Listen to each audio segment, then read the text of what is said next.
Perkenalkan semuanya, nama saya Dharma Cantika dengan NIM 237723. Di sini saya akan mempresentasikan tentang strategi dan analisis manajemen sumber daya manusia. Strategi dan analisis sumber daya manusia adalah suatu proses pengumpulan dan evaluasi data terkait tenaga kerja untuk membantu pengambilan keputusan yang lebih baik. Contoh dari jenis analisis dalam sumber daya manusia yaitu diantaranya ada analisis kompetensi, analisis produktivitas, dan analisis jabatan, serta beberapa analisis lainnya. Kemudian ada proses manajemen strategi.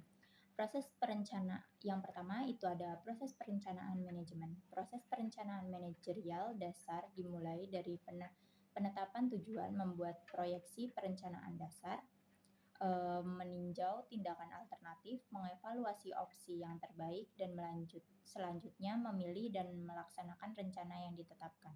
Yang kedua itu ada perencanaan strategis. Sebelum hierarki sasaran dapat ditetapkan atau kebijakan dan praktik dirumuskan, manajer harus membuat rencana keseluruhan perusahaan mengenai bagaimana mereka akan menyesuaikan kekuatan dan kelemahan interaksi dengan kesempatan dan ancaman eksternal yang bertujuan untuk mempertahankan keunggulan kompetitif. Kemudian ada proses manajemen strategi yang ketiga, yaitu manajemen strategis. Proses untuk mengidentifikasi dan mengeksekusi rencana strategis organisasi dengan menyesuaikan kemampuan perusahaan dengan permintaan lingkungan. Nah, dari manajemen strategis ini ada 8 tahapan proses yang harus dilalui oleh suatu organisasi, yaitu diantaranya beberapa akan saya sebutkan dan saya jelaskan. Yang pertama itu ada tahapan bertanya. Di sini yaitu menentukan arah organisasi, menetapkan visi, misi, dan tujuan seperti sasaran yang ingin dicapai serta lain sebagainya.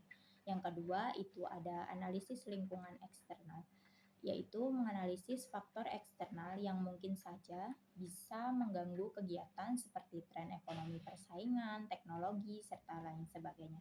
Yang ketiga itu ada menciptakan opsi strategis, yaitu proses mengembangkan berbagai alternatif strategi yang dapat diambil oleh organisasi untuk mencapai tujuan bisnisnya. Yang keempat itu ada meninjau opsi strategis, yaitu di mana perusahaan akan melakukan peninjauan selama keberlangsungan opsi strategis yang dibuat apakah itu efisien atau tidak. Yang kelima itu ada membuat pilihan strategis.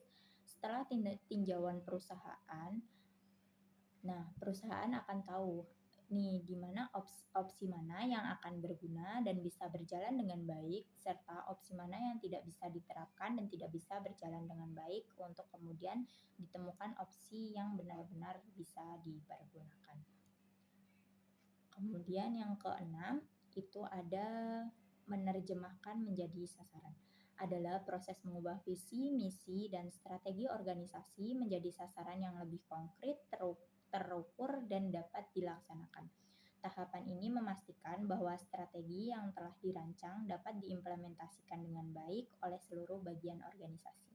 Yang ketujuh itu ada menerapkan strategi, yaitu di tahapan ini organisasi mulai menerapkan berbagai strategi yang telah dirancang dan dimodifikasi yang telah melalui berbagai uji coba dan revisi dalam strategi tersebut. Jadi uji coba tahapan yang telah dilakukan sebelumnya itu akan melalui tahapan revisi untuk kemudian bisa diketahui strategi mana yang bisa digunakan dalam suatu perusahaan tersebut. Yang kedelapan itu ada meningkatkan kinerja dengan sistem informasi sumber daya manusia menggunakan perangkat lunak perencanaan bisnis yang bisa terkomputerisasi dengan baik. Kemudian ada jenis-jenis strategi. Pada dasarnya jenis strategi ini dapat digolongkan dan dibagi menjadi 3, yaitu ada strategi kompetitif, strategi korporat, serta strategi fungsional. Kita masuk yang pertama, yaitu ada strategi korporat.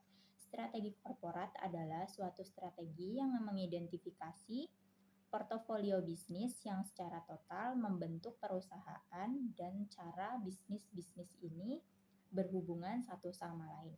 Singkatnya, strategi ini adalah langkah-langkah strategi yang diambil dalam tingkat organisasi untuk mengelola portofolio bisnis dan mencapai pertumbuhan jangka panjang.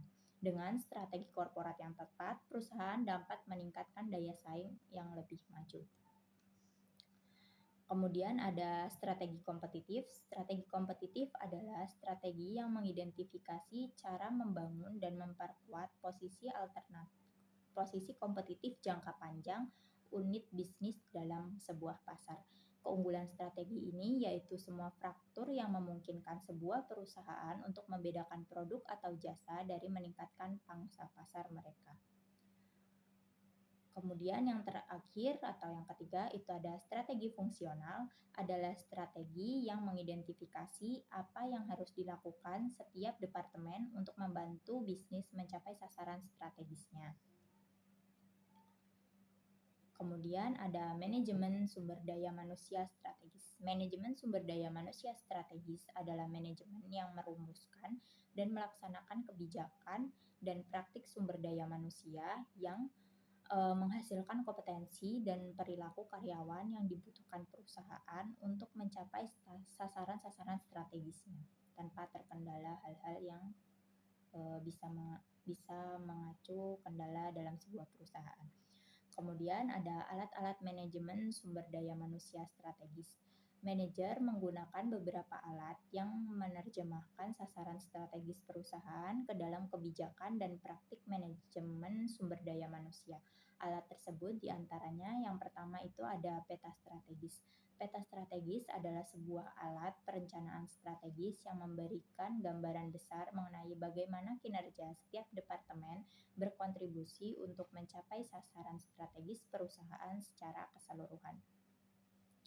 Kemudian yang kedua itu ada HR Scorecard atau kartu skor sumber daya manusia, sebuah proses untuk menetapkan sasaran atau metrik finansial dan non-finansial terhadap rantai aktivitas peta strategis yang berkaitan dengan manajemen sumber daya manusia yang dibutuhkan untuk mencapai sasaran strategis perusahaan.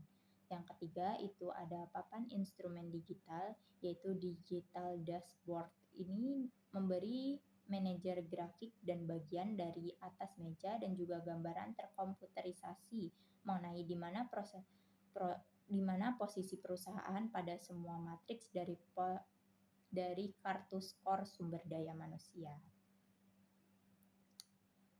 Kemudian ada kesimpulan, strategi dan analisis dalam manajemen sumber daya manusia sangatlah penting untuk memastikan bahwa organisasi ini memiliki tenaga kerja yang kompeten, termotivasi dan produktif. Penerapan strategi yang tepat dan pemanfaatan analisis data yang membantu organisasi untuk mencapai keunggulan kompetitif sehingga menghasilkan daya saing yang tinggi bagi organisasi tersebut untuk mencapai tujuan yang ingin mereka capai. Sekian presentasi dari saya kurang lebihnya saya mohon maaf apabila ada beberapa referensi yang saya ambil ternyata salah atau keliru atau mungkin kurang dalam penjelasan saya, mohon dimaafkan dan teman-teman bisa membantu untuk menambahkan